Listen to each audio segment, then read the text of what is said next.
Il y a des films qui se regardent et d'autres qui se vivent. Trained Dreams apparaît à cette seconde catégorie plus rare, plus exigeante, où le cinéma cesse d'être un simple récit pour devenir une sorte d'expérience du temps, du silence et de la présence humaine dans un monde qui la dépasse. Dès les premières images, le film impose un rythme singulier, presque déconcertant. Rien ne presse, rien ne s'explique, rien ne cherche à capter l'attention par l'événement. Ce qui compte ici, ce n'est pas ce qui arrive, mais ce qui dure, ce qui persiste, ce qui s'efface lentement sous nos yeux. Le film ne se présente pas comme un récit classique, avec un arc narratif lisible, des enjeux clairement posés, une progression dramatique identifiable. Il avance autrement, par fragments, par ellipses, par impressions successives, comme si le film refusait délibérément la logique de la démonstration. La narration se dissout dans la sensation. Le temps n'est pas balisé, il glisse. Les années passent sans être nommées, les saisons s'enchaînent sans transition nette, et le spectateur est invité à abandonner toute attente de maîtrise. Le film ne raconte pas une vie, il la laisse apparaître, puis disparaître, à la manière d'un paysage qui change lentement sous la lumière. Ce rapport au temps est indissociable du silence. Train Dreams est un film qui parle peu, ou plutôt qui laisse la parole humaine perdre sa centralité. Les dialogues sont rares, souvent secondaires, presque étouffés par les sons du monde, le vent dans les arbres, le craquement du bois, le bruit sourd des machines, le passage des trains. Le silence n'est jamais un vide. Il est une matière dense, habitée, qui oblige le spectateur à regarder autrement, à écouter ce qui n'est pas dit et à percevoir ce qui se joue dans les gestes, les postures et les distances. C'est ici que l'influence de Terrence Malick apparaît de manière évidente, non comme une citation ou une imitation, mais comme une parenté profonde de regard. Comme chez Malick, le cinéma n'est pas utilisé pour expliquer le monde, mais pour l'interroger par la contemplation. La caméra s'attarde sur la nature avant de s'attarder sur l'homme. Les paysages ne servent pas de toile de fond à l'action humaine. Ils existent pour eux-mêmes, dans leur durée, leur indifférence, leur beauté parfois écrasante. L'homme n'est pas le centre du cadre, il en est un élément parmi d'autres. Fragile, provisoire, presque interchangeable. Cette influence malickienne se ressent dans la manière dont le film compose ses images. Des plans larges, ouverts, souvent silencieux, où la figure humaine paraît minuscule face à l'immensité du monde. La nature n'est jamais filmée comme un refuge romantique, ni comme un simple décor symbolique. Elle est une force active, antérieure à l'homme, et destinée à lui survivre. À travers ce choix esthétique, Train Dreams adopte un point de vue radical, celui du monde qui regarde passer une vie humaine, et non celui d'un homme qui regarde le monde. Robert Grenier, le personnage principal, est introduit sans emphase, sans construction psychologique détaillée. Le film ne cherche pas d'ailleurs à nous dire qui il est intérieurement, ni ce qu'il ressent au sens classique du terme. Il nous montre comment il est là. Comment son corps se tient dans le paysage, comment il travaille, comment il marche, comment il vieillit. L'existence est filmée à hauteur de gestes, à hauteur d'efforts, à hauteur de fatigue. Ce choix est fondamental car il conditionne toute l'expérience du film. Grenier n'est pas un héros, il est une présence prise dans les forces qui le dépassent, le temps, la nature, la modernité et encore la perte. Les trains, qui traversent le film et lui donnent son titre, apparaissent très tôt comme des figures centrales de cette traversée sensorielle. Et ils coupent le paysage, imposent leur rythme, apportent avec eux le bruit, la vitesse, l'accélération du monde moderne qui vient. Et pourtant, le film ne les filme jamais comme des symboles appuyés. Ils passent, oui, mais surtout ils traversent. Ils laissent derrière eux un silence encore plus dense. Grenier, lui, reste souvent à distance, comme si le mouvement du monde ne correspondait déjà plus à son rythme intérieur.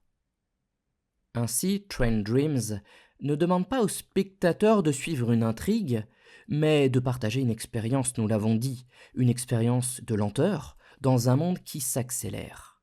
Une expérience d'effacement dans un siècle qui glorifie le mouvement et la conquête. Une expérience profondément cinématographique, où le sens ne se donne pas d'un bloc, mais se construit dans la durée, dans l'attention ou encore dans la disponibilité au silence. L'axe central de cette émission sera donc le suivant. Train Dreams regarde une vie humaine depuis le point de vue du monde, et non depuis le point de vue de l'homme. Il ne cherche pas à donner à l'existence de Robert Grenier une valeur exceptionnelle, mais à montrer ce que devient une vie ordinaire lorsqu'elle est filmée avec une attention extrême. En plaçant l'homme à la périphérie du cadre, en laissant la nature, le temps et le silence occuper le premier plan, le film nous oblige à déplacer notre regard, et peut-être à interroger notre propre manière de penser, ce qui fait sens dans une existence. C'est donc cette traversée sensorielle, lente et silencieuse, que nous allons explorer ensemble, en prenant le temps de regarder le film, plan après plan, mouvement après mouvement, pour comprendre comment Train Dreams, par sa simplicité apparente, par son humilité formelle, par son héritage malikien assumé, parvient à dire quelque chose de profondément juste sur la condition humaine. Non pas ce qu'est une vie réussie, loin de là, mais ce que signifie simplement être là, un instant, dans un monde trop vaste pour nous. Ce qui frappe immédiatement dans Train Dreams, c'est l'absence totale de héroïsation. Le film ne construit jamais Robert Grenier comme un personnage exceptionnel, nous l'avons dit, ni même comme un protagoniste clairement identifié au sens classique du cinéma narratif. Il n'y a pas de trajectoire ascendante, pas de combat à mener, pas d'objectif à atteindre. Grenier est là, simplement là, inscrit dans le monde sans jamais chercher à y laisser une marque.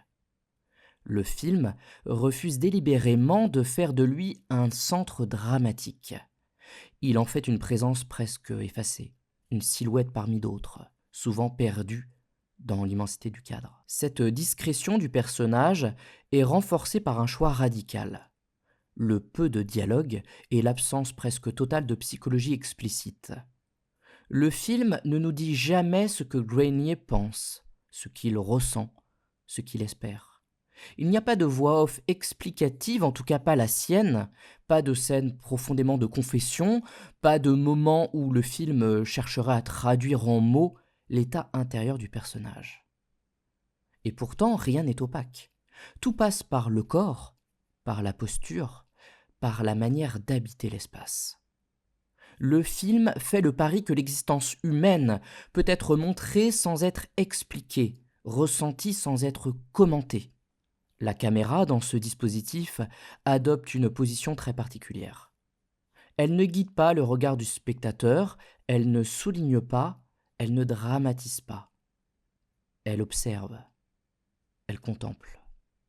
Elle se tient à une distance qui est juste, ni trop proche du personnage, ni trop lointaine, comme si elle refusait toute intrusion dans l'intimité de ce même personnage. Cette distance crée une forme d'attention très pure. Le spectateur n'est pas pris par la main, il est invité simplement à regarder, à voir comment Grenier marche, comment il se tient debout, comment il travaille, comment il traverse les paysages, et comment il surmonte les obstacles parfois tragiques de la vie. La caméra ne cherche pas à raconter une histoire, elle accompagne de façon très stylisée et très contemplative une présence au monde. Ce choix s'inscrit dans un refus très net du spectaculaire. Le film ne cherche jamais l'effet, ni la scène mémorable, ni le moment de bravoure. Même les événements les plus marquants de l'existence du personnage ne sont pas filmés comme des pics émotionnels. Le film ne s'élève jamais au-dessus d'ailleurs de son personnage. Il reste à hauteur d'homme, à hauteur de fatigue, à hauteur de gestes répétés. Cette modestie formelle est essentielle. Elle empêche toute lecture héroïque, toute glorification de la souffrance ou bien du courage. Vivre ici n'est pas une épopée, c'est une endurance, c'est une manière tout simplement de vivre la vie d'un homme. Le metteur en scène, par ailleurs, cherche à sublimer les moments intimes du couple, de la famille. Et c'est précisément là l'enjeu essentiel du film, le refus de l'héroïsation individuelle au profit justement d'une sphère complètement intime au centre de la famille. Le corps devient alors le véritable centre du film. Non pas un corps idéalisé ou sublimé, mais un corps au travail. Un corps qui marche, nous l'avons dit, un corps qui endure. Les gestes sont précis, répétitifs, filmés avec une attention presque obstinée. Couper du bois, porter des charges, marcher dans la neige, attendre, observer. Ces actions simples constituent la matière même du film. Le temps qu'elles prennent est respecté. Rien n'est accéléré, rien n'est condensé. Le cinéma se met au rythme du corps et non l'inverse. Dans cette manière de filmer le corps et donc la présence, Train Dreams rejoint une intuition profondément philosophique, sans jamais la formuler explicitement. On pense bien évidemment à Heidegger, à cette idée d'être au monde. L'homme n'existe pas d'abord comme une conscience abstraite, mais comme un être engagé dans un monde concret, fait de matière, d'efforts, de contraintes. Grenier n'est pas défini par ce qu'il pense, mais par la manière dont il est pris dans le monde, exposé à lui, dépendant de lui. Le film ne théorise jamais cette condition, il la montre. On peut également entendre en arrière-plan une forme d'attention proche de celle que Simone Weil appelait de ses vœux, une attention qui n'approprie pas, qui ne domine pas, qui ne cherche pas à expliquer, mais qui se rend disponible à ce qui est là. La caméra du metteur en scène regarde son personnage comme Weil pensait l'attention juste, c'est-à-dire sans projeter, sans interpréter trop vite, sans transformer l'autre en objet de savoir. Regarder devient un acte éthique. Ne pas surinterpréter devient une manière de respecter l'existence filmée. Ce refus du héros, ce choix d'un personnage presque effacé, cette caméra qui observe plus qu'elle ne raconte, donnent au film une force singulière. Train Dreams ne cherche pas à nous faire admirer Grenier, il nous invite à partager sa condition, à ressentir ce que signifie vivre sans éclat, sans reconnaissance, sans récit glorieux, mais avec une intensité silencieuse. En filmant un homme ordinaire avec une telle attention, le film nous oblige à déplacer notre regard. Et si la grandeur ne se trouvait pas dans l'exceptionnel, mais dans la simple persistance d'une présence au monde, dans un quotidien on ne peut plus simple, mais extrêmement fort. Ce que nous donne à voir le réalisateur, c'est par ailleurs une contemplation des êtres en présence de la vie, des êtres en présence des enfants, en présence du couple. Et cette caméra contemplative, héritière de Terrence Malick, est profondément singulière dans le sens que veut donner le réalisateur à son film. Cette première partie pose ainsi une base essentielle pour la suite du film.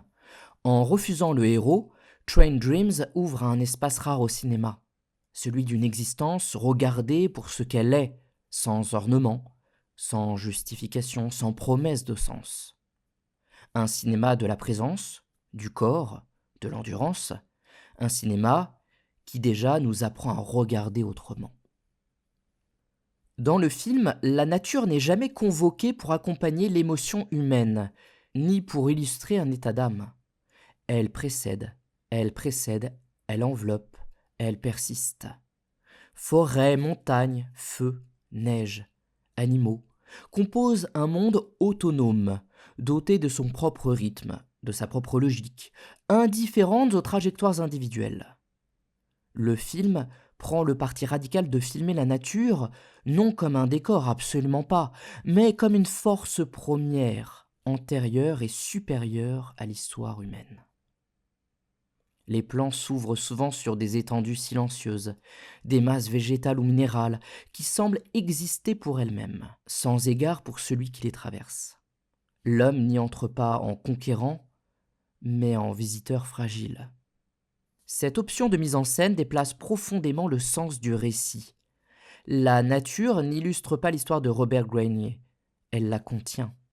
Elle est le cadre large dans lequel une vie humaine apparaît, se déploie, puis s'efface.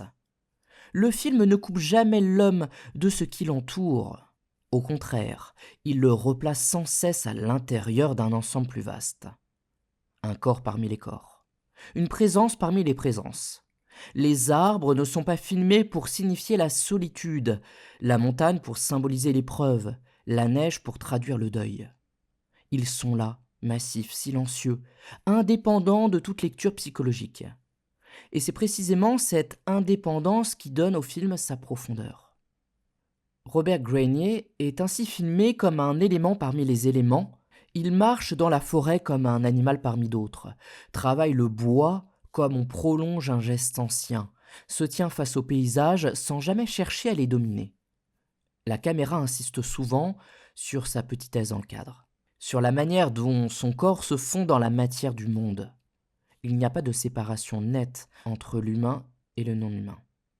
Le film refuse d'ailleurs toute hiérarchie implicite.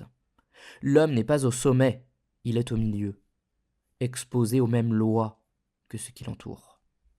Cette manière de filmer rejoint une tradition cinématographique très précise, que l'on associe immédiatement, même sans référence explicite, au cinéma de Terrence Malick, nous l'avons dit, comme dans Days of Heaven ou alors The Tree of Life. La caméra du réalisateur adopte un regard que l'on pourrait qualifier de cosmique.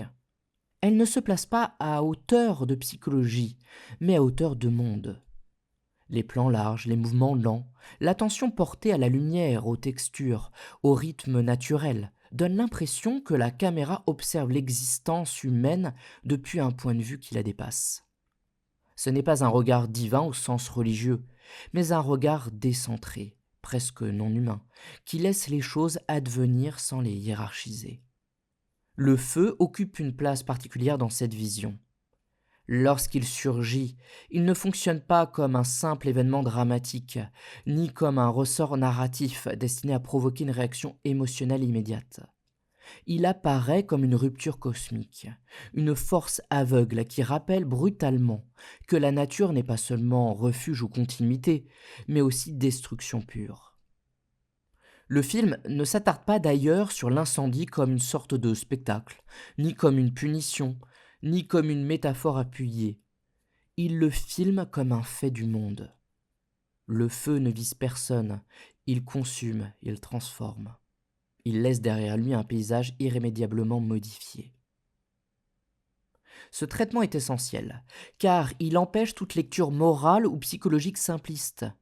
La catastrophe n'est pas expliquée, ni justifiée. Elle ne vient pas dire quelque chose sur les personnages. Elle s'inscrit dans l'ordre du réel, au même titre que la croissance d'un arbre ou la chute de la neige. En cela, Train Dreams rejoint très clairement l'esthétique malikienne. La violence du monde n'est jamais opposée à sa beauté. Elle en fait partie. Le film ne cherche pas à réconcilier ces dimensions, il les fait coexister. La neige, elle aussi, participe de cette vision. Elle recouvre, elle uniformise les paysages, elle efface les traces humaines, absorbe les sons, impose une autre temporalité. Là encore, l'homme n'est pas central. Il traverse ce monde blanc, il s'y adapte, il y survit, mais il n'en est jamais le maître. Les animaux, enfin, occupent une place discrète mais décisive. Ils apparaissent sans emphase, sans symbolisme appuyé, comme des présences autonomes, régies par leurs propres lois. Le regard du film ne les humanise pas, ne les transforme pas en miroir psychologique. Il les filme comme des habitants légitimes du monde, au même titre que Grenier. Cette égalité de traitement est fondamentale. Elle inscrit le film dans une vision profondément non anthropocentrée. L'homme n'est plus la mesure de toute chose. Il est un vivant parmi d'autres, soumis aux mêmes forces, aux mêmes aléas. En filmant la nature de cette manière, le film ne cherche pas à produire un discours écologique explicite, ni à idéaliser un retour à l'état sauvage. Il propose autre chose, de plus subtil et de plus dérangeant, une remise en question silencieuse de notre manière habituel de penser la place de l'homme dans le monde. La caméra, en adoptant ce regard large, presque cosmique, nous l'avons dit, nous oblige à accepter une vérité inconfortable. L'existence humaine n'est ni centrale ni nécessaire. Elle est précieuse, fragile, intense, mais elle n'est qu'un moment dans un ensemble qui la dépasse infiniment. Et sans doute que sa seule utilité se situe précisément dans les rapports humains, familiaux, d'amour. À mesure que Trent Dreams avance, il devient évident que le temps n'est pas seulement un cadre dans lequel l'histoire se déroule, mais la véritable matière du film. Ici, le temps n'est ni linéaire ni pédagogique. Il n'est pas découpé en étapes clairement identifiables, ni accompagné de repères destinés à rassurer le spectateur. Le film refuse délibérément toute chronologie explicative. Il ne prend pas la peine de nous dire combien d'années passent, à quel moment précis nous nous situons, ni ce qui exactement a changé d'une séquence à l'autre. Le temps n'est pas raconté, il est éprouvé. Ce refus de la chronologie classique se manifeste avant tout par le montage. Le film procède par ellipses franches, parfois presque brutales. Une scène s'achève, une autre commence. Et le spectateur comprend, sans que l'on lui dise, qu'un laps de temps considérable s'est écoulé. Il n'y a pas de transition douce, pas de fondu explicatif, pas de passage intermédiaire destiné à combler le vide. Le film accepte ses trous, ses absences, ses zones non filmées. Et loin d'être des manques, ces ellipses deviennent le cœur même de l'expérience. Elles nous font ressentir ce que signifie le passage du temps dans une vie humaine, cette impression que les années disparaissent, sans laisser de traces nettes, qu'elles s'engloutissent entre deux souvenirs. Le vieillissement de Robert Grenier est filmé dans cette même logique. Il ne devient pas vieux sous nos yeux de manière progressive et démonstrative. Il n'y a pas de scène de bascule, pas de moment où le film nous signale explicitement qu'un âge a été franchi. Le corps change presque à notre insu. Un geste est un peu plus lent, une posture un peu plus lourde, un visage surtout un peu plus marqué. Le vieillissement n'est pas un événement, c'est un glissement. Et ce glissement est d'autant plus troublant qu'il ne s'accompagne d'aucun commentaire. Le film ne s'arrête pas sur la vieillesse comme thème, il la laisse s'installer, silencieusement, comme le fait le temps dans nos propres vies. Ce traitement du temps produit une sensation très particulière, celle d'un présent constamment traversé par l'absence. Chaque plan semble porter en lui ce qui n'est plus là et ce qui ne le sera bientôt plus. Le spectateur n'est jamais installé dans une durée confortable. Il est sans cesse rappelé à cette vérité simple et vertigineuse. Le temps passe, même quand rien ne semble se passer. Trent Dreams capte cette dimension avec une précision rare en refusant toute dramatisation artificielle. Le passage du temps n'est ni tragique ni apaisant. Il est inévitable. Ce choix formel rejoint profondément ce que Bergson appelait la durée, un temps vécu, qualitatif intérieur, irréductible au temps mesuré des horloges et des calendriers. Le film ne s'intéresse jamais au temps objectif, celui que l'on peut compter. Il s'attache au temps tel qu'il est ressenti par Grenier, un temps parfois dense, parfois presque immobile, parfois fuyant. Les journées de travail semblent interminables, tandis que les années s'évaporent entre deux plans. Cette dissymétrie est essentielle. Elle dit quelque chose de profondément juste sur l'expérience humaine du temps. Le cinéma apparaît alors dans ce film comme l'art du temps par excellence. Non pas parce qu'il raconte une histoire sur plusieurs décennies, mais parce qu'il parvient à faire sentir le poids, la texture, l'étrangeté du temps qui passe.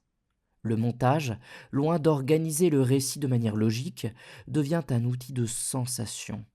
Il crée des ruptures, des accélérations, des vides qui obligent le spectateur à éprouver le temps plutôt qu'à le comprendre. En ce sens, Trent Dreams ne montre pas le passage du temps, il le fait vivre. Cette expérience est renforcée par le rapport constant entre le temps humain et le temps du monde. Tandis que Grenier vieillit, que son corps s'use, que sa vie se rétrécit, la nature, elle, semble suivre un autre rythme. Les saisons reviennent, la forêt demeure, la montagne ne change pas. Le film met en tension ces deux temporalités sans jamais les commenter. Il se contente de les juxtaposer, laissant au spectateur le soin de ressentir ce décalage. Le temps du monde est large, cyclique, indifférent. Le temps humain, lui, est fragile, linéaire, irréversible, tragique. Le film affirme pleinement son ambition la plus discrète et la plus profonde. Faire du cinéma non pas un art de l'événement, mais un art de la durée. En refusant la chronologie explicative, en assumant des ellipses radicales, en filmant le vieillissement comme une transformation presque invisible, le film nous place face à une évidence que le récit classique tend souvent à masquer. Une vie n'est pas une suite de moments forts, mais une continuité traversée de manques, de silences et de pertes. Le temps ici n'organise pas le sens, il l'érode, il le déplace, il le rend incertain. Et c'est précisément cette incertitude qui donne au film sa force émotionnelle et philosophique. Train Dreams ne cherche pas à maîtriser le temps, il accepte de s'y abandonner. Et en faisant ce choix, il rappelle que le cinéma peut être, lorsqu'il renonce à expliquer, pour simplement montrer, un art qui est capable de nous faire ressentir, dans le corps et dans l'attention, ce que signifie vraiment le passage du temps. Dans le film, le progrès n'est jamais un sujet frontal. Il n'est ni célébré, ni dénoncé, ni même véritablement interrogé par les personnages. Il est là, simplement, comme un bruit de fond permanent, une présence diffuse qui traverse le cadre sans jamais s'y arrêter. Trains, machines, automobiles, avions apparaissent au fil du film comme autant de signes d'un monde en accélération, mais ces signes ne sont jamais accompagnés d'un discours explicatif. Le film ne s'intéresse pas à ce que le progrès promet, il montre ce qu'il fait. Il passe, il traverse, il redessine le paysage humain sans se soucier de ceux qui le regardent passer. Et le protagoniste principal en est le témoin. Les trains, évidemment, occupent une place centrale. Ils ne sont pas filmés comme des merveilles techniques, ni comme des emblèmes triomphants de la modernité. Ils surgissent dans le cadre, ils surgissent dans les rêves, dans les cauchemars, comme des masses lourdes, bruyantes, presque étrangères au paysage qu'ils traversent. Ils coupent l'espace, imposent leur rythme, laissent derrière eux une vibration sourde, puis disparaissent. Le film ne s'attarde jamais sur leur destination, ni sur leur fonction précise. Ce qui compte, ce n'est pas où ils vont, mais la manière dont ils traversent le monde. Ils incarnent un mouvement impersonnel, une dynamique qui dépasse totalement les individus. Les machines, de manière plus générale, sont filmées avec la même distance. Elles ne sont pas diabolisées, mais ne sont jamais intégrées au monde intime de Robert Grenier. Elles existent à côté de lui, rarement avec lui. Elles imposent leur cadence, leur bruit, leur efficacité, mais elles ne produisent ni sens ni consolation. Le progrès technique n'améliore pas la vie de Grenier. Il la contourne. Il transforme le monde autour de lui sans jamais réellement l'inclure. Cette manière de filmer la technique sans emphase crée un effet puissant. Le progrès devient une force autonome, presque abstraite, qui avance selon sa propre logique, parfois même en rupture avec l'humain. Grenier, dans ce paysage en transformation, occupe une position singulière. Il n'est ni en opposition frontale avec la modernité, ni pleinement intégré à elle. Il se tient juste à côté. Toujours légèrement en retrait, légèrement décalé. Il monte parfois dans ses machines, il participe à leur mise en place, mais il ne semble jamais en être le bénéficiaire. Le film insiste sur cette posture marginale, non pas pour en faire une critique sociale explicite, mais pour rendre sensible un désajustement profond entre le rythme du monde et le rythme d'un homme. Grenier vit dans un temps lent, organique, corporel, tandis que le progrès impose une temporalité rapide, abstraite, mécanique. Cette coexistence de deux rythmes irréconciliables est au cœur de la mise en scène. Le film ne montre pas un conflit ouvert, mais une superposition silencieuse. Le monde avance et Grenier demeure, ou plutôt il avance autrement, à une autre vitesse, selon une autre logique. Cette dissymétrie crée une mélancolie sourde, jamais appuyée, mais constamment perceptible. Le progrès ne détruit pas Grenier de manière spectaculaire. Il l'efface progressivement en le rendant de moins en moins visible et de moins en moins central. Dans cette perspective, Trent Dreams rejoint, sans jamais la théoriser, une critique très proche de celle formulée par Jacques Ellul. Le progrès technique n'est pas ici pensé comme un outil au service de l'homme, mais comme une force impersonnelle, autonome, qui se développe selon ses propres nécessités. Le film ne montre pas des hommes qui choisissent le progrès, il montre des hommes qui vivent à l'intérieur de ses conséquences. La technique n'a pas besoin d'être mauvaise pour être écrasante. Il lui suffit d'avancer. Ce qui frappe donc, c'est la neutralité apparente du regard. Le film ne cherche pas à susciter l'indignation ni la nostalgie. Il ne regrette pas explicitement un monde d'avant, pas plus qu'il ne glorifie le monde qui vient. Il se contente de montrer un déplacement, celui d'un monde à échelle humaine vers un monde à échelle technique. Et dans ce déplacement, certaines vies deviennent périphériques, presque invisibles. Grenier n'est pas exclu par la violence, il est dépassé par la vitesse. Les avions, lorsqu'ils apparaissent, renforcent cette sensation. Ils traversent le ciel, loin du sol, loin des corps, loin des paysages. Ils incarnent une modernité détachée, abstraite, qui ne touche plus la terre qu'elle survole. Grenier les regarde passer comme on regarde un signe d'un monde devenu étranger. Le film ne commande pas cette étrangeté, il la laisse se déposer dans le regard du spectateur comme une évidence silencieuse. En filmant le progrès de cette manière, en arrière-plan, sans emphase, sans discours, Trent Dreams en révèle peut-être la dimension la plus troublante. Le progrès n'a pas besoin d'être violent pour transformer radicalement les existences. Il lui suffit d'exister, de continuer et d'imposer surtout son rythme.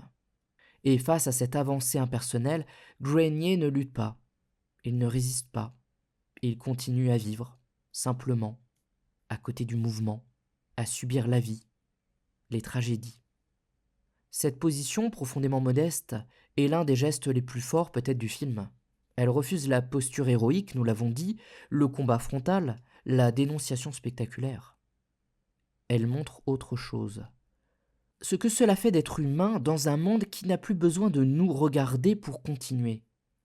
Trent Dreams filme ainsi le progrès non comme une promesse ou une catastrophe, mais comme une force indifférente qui traverse les vies et les laisse derrière elle, sans même s'en rendre compte. Et certainement la plus grande qualité du film, celle du metteur en scène, est de filmer avec la plus grande des contemplations, avec une beauté absolument spectaculaire, cette modernité qui vient et ce décalage entre les temps modernes et un personnage rustique qui est le témoin du temps qui passe et qui nous rappelle que la véritable beauté dans ce monde se situe avant tout dans la nature, et y compris dans la nature humaine, celle d'aimer. La fin de Trent Dreams ne cherche ni l'élévation dramatique ni la résolution narrative. Elle arrive comme arrive la nuit, sans annonce, sans rupture nette, sans musique destinée à souligner l'importance du moment. La mort de Robert Grenier n'est pas un événement spectaculaire, elle n'est même pas véritablement mise en scène comme un point culminant.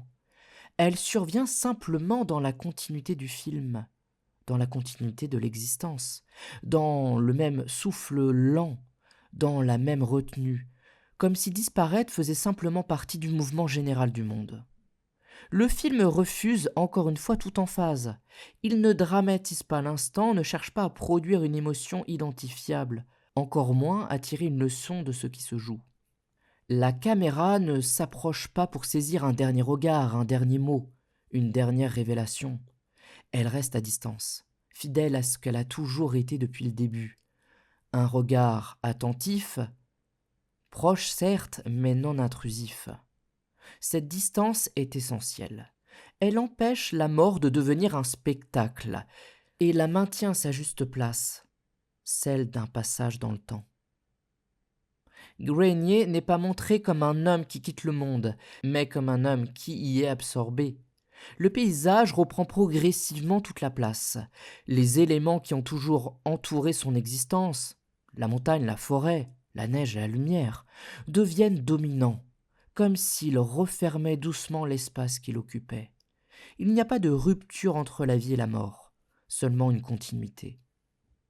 Le corps humain, qui a longtemps été filmé au travail, à l'effort, à la marche, cesse d'être le centre de l'image. Il se fond dans ce qu'il a toujours contenu. Cette manière de clore le film rappelle très clairement, encore une fois, le cinéma malikien, et en particulier sa manière d'absorber la finitude humaine. Chez Malik, la mort n'est jamais une punition, ni même une apothéose. Elle est une étape, un passage, parfois douloureux, parfois presque paisible, mais toujours inscrit dans un ordre plus vaste que l'individu. Train Dreams s'inscrit dans cette même sensibilité. Une vision où la grâce ne se manifeste pas par la victoire ou la rédemption, mais par l'acceptation silencieuse de la place que l'on occupe et que l'on cesse d'occuper en mourant.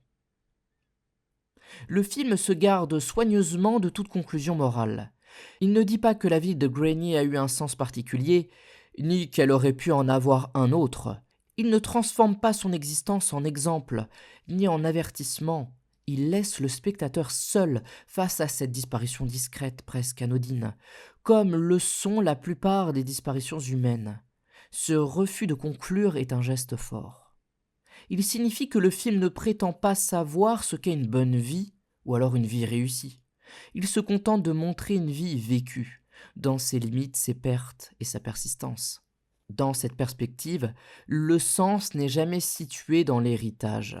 Grenier ne laisse pas d'œuvre, pas de traces durables, pas de mémoire collective. Rien ne subsiste de lui dans le monde moderne qui continue d'avancer. Et pourtant, le film ne présente pas cette absence comme un échec.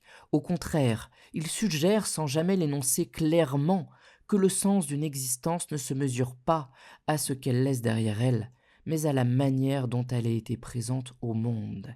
Et c'est précisément là la philosophie certes du film, mais la philosophie du personnage. C'est là que se loge la dimension la plus profondément malikienne du film. La valeur d'une vie ne se trouve pas dans son impact, mais dans sa qualité de présence. Avoir été là, attentif au monde, exposé à lui, traversé par ses forces, suffit peut-être. La grandeur de Train Dreams est de filmer cette idée sans jamais la transformer en discours. Le film ne dit pas que la vie de Grenier est exemplaire, il la regarde, la contemple avec une beauté époustouflante, et surtout avec une telle justesse qu'elle devient alors signifiante. Sa disparition agit alors comme un fondu au monde. L'homme s'efface, le paysage demeure. Le temps humain se referme et le temps du monde continue. Il n'y a pas de musique triomphante, pas de dernière image destinée à rester en mémoire. Il y a simplement cette sensation, douce et troublante à la fois, que quelque chose a eu lieu puis s'est retiré. Une présence a traversé le cadre et le cadre l'a absorbé. Au terme de Train Dreams, il ne reste pas une idée à emporter, ni même une thèse à défendre, ni même une émotion précisément nommable. Certes, nous pourrions penser à Thoreau et au transcendantalisme américain, cette idée assez neuve de se retirer du monde pour échapper à une forme de modernité. Mais surtout, et c'est là le plus important, dans ce film, il reste une sensation, une impression lente, diffuse, presque corporelle, comme si le film avait déplacé quelque chose dans notre manière de regarder le monde. Et c'est peut-être là, précisément, que se joue sa singularité. Train Dreams ne cherche pas à convaincre. Il ne démontre rien. Il ne plaide aucune cause. Il se contente de regarder, de contempler. Et il nous invite surtout à regarder avec lui.